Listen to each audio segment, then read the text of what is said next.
Di ko naman akalain na di ko rin inaasahan pa.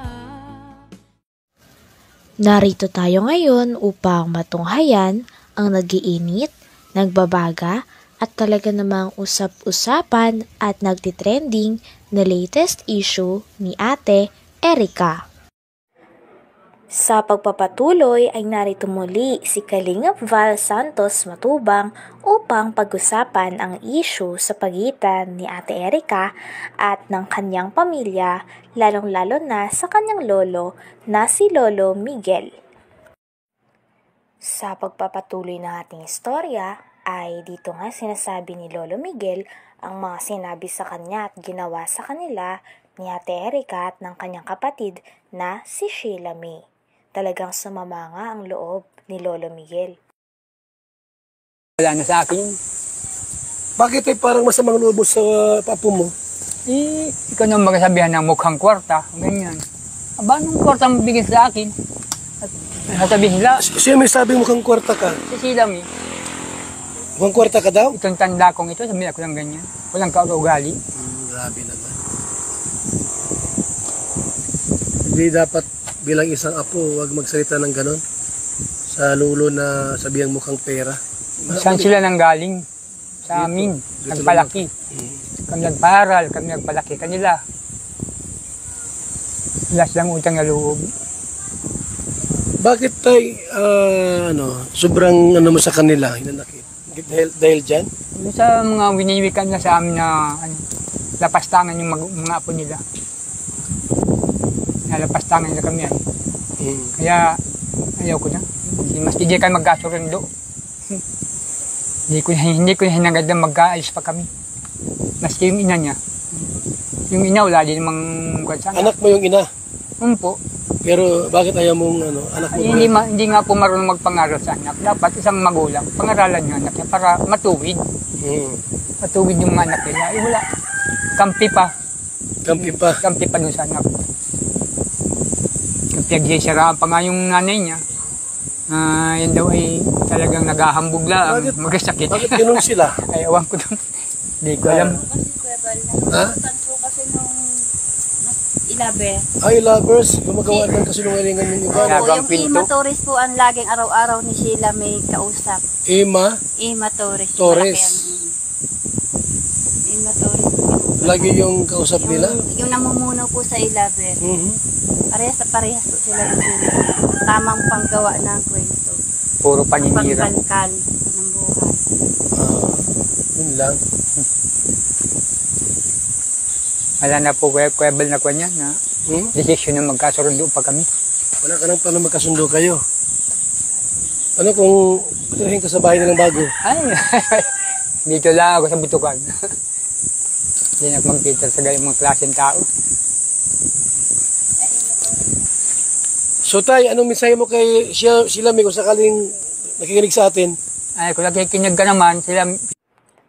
Nandito nga si Kalingap Val upang interviewin si Lolo Miguel upang mahingan ng opinyon at kung ano talaga ang kanilang side dahil sa issue na lumabas kay Ate Erica. Dito nga ay malalaman natin kung gaano kasama ang loob ni Lolo Miguel dahil sa mga ginawa ni Ate Erica sa kanya. Tila parang iniwan nga sila sa ere ni Ate Erica. Erica at Sheila May. At andito po ako para bigyan lang po natin ng linaw, no, yung nangyari. Bakit po dumating sa punto na yung pabahay po nila Erica salip na si Kalingap Rab ang dapat magpatayo doon po sa pabahay kasi Kalingap Angels po bagayan. Dumating sa punto na binawi po ni John A. yung pera. At yun nga po mga Kalingap, alamin natin yung pulot dulo para malaman din po natin sino po ang mastermind. Kasi po mayroon kami na lamang balita na siniraan po si Kalingap Rab. Siniraan siya para po mabago ang isip ni John A. at kunin po yung pera. So, ito mga Kalingap, ito yung tita ni ni Erika. Gandang araw po. Ayan. Ano pangalan mo, ate? Jeannie, pakiano yung mic. Ito lang sa ano. Ayan. May asawa ka, ate? Meron po. May asawa. Ano ba anak mo lahat? Yung buhay po, ayan, na 3. Ay, 2. Patangatlo pala ngayon. Nakuha namin yung video doon sa upload mo ba yun? Po. Ano ating dahilan? Bakit ka nag-upload ng ganon? Kaya nag-upload po ako noon kasi yung nga po mga naririnig namin, yung mga text sa social media, ano po ako, gusto ko pong mapaano po sa tao, mga nakakakilala po sa amin kasi nakakahiya naman po, baga po. Gusto ko po linisin naman na hindi totoo yung mga paratang sa amin. Ano yung mga paratang sa inyo? Yung gaya po nung sinabi po sa amin, na-text po sa amin na kami daw ay mga gutom na aso. Sino nagtitik sa inyo yan? Galing po yun sa mga grupo po ng e-lover. Tinext kayo? Oho. Ano pa yung mga paratang? Isang pitik lang daw sa amin, kami ay tiklop na. Hindi ko alam. Nandito rin ang tita ni Ate Erika upang maghayag ng mga impormasyon na nalaman niya. Talagang dito nga ay makikita natin na marami palang tinatago si Ate Erika at ang kanyang ate simula nung nasa Kalingap pa lamang sila. Puro kasinungalingan pala ang naganap dahil kasama yon sa plano nila Ate Erika upang makaalis sa Kalingap at upang makakuha ng mga sponsor na direkta na lang na ibibigay sa kanila ang mga pera. Lolo po nila Erika at Sheila May. At andito po ako para bigyan lang po natin ng linaw yung nangyari. Bakit po dumating sa punto na yung pabahay po nila Erika salip na si Kalingap Rab ang dapat magpatayo doon po sa pabahay kasi Kalingap Angels po bagayan. Dumating sa punto na binawi po ni John A. yung pera. At yun nga po mga Kalingap, alamin natin yung pulot dulo para malaman din po natin sino po ang mastermind.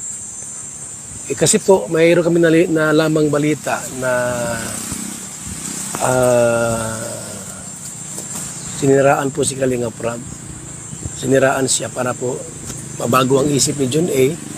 at kunin po yung pera. So, ito mga Kalingap, ito yung tita ni Erika. Gandang araw po. Ano pangalan mo, ate? Jeannie, pakiano yung mic. Ito lang sa ano. Ayan. May asawa ka, ate? Meron po. May asawa. Ano ba anak mo lahat? Yung buhay po, ayan, na 3. Ay, 2. Patangatlo pala ngayon. Nakuha namin yung video doon sa upload mo ba yun? Po. Ano ating dahilan? Bakit ka nag-upload ng ganon?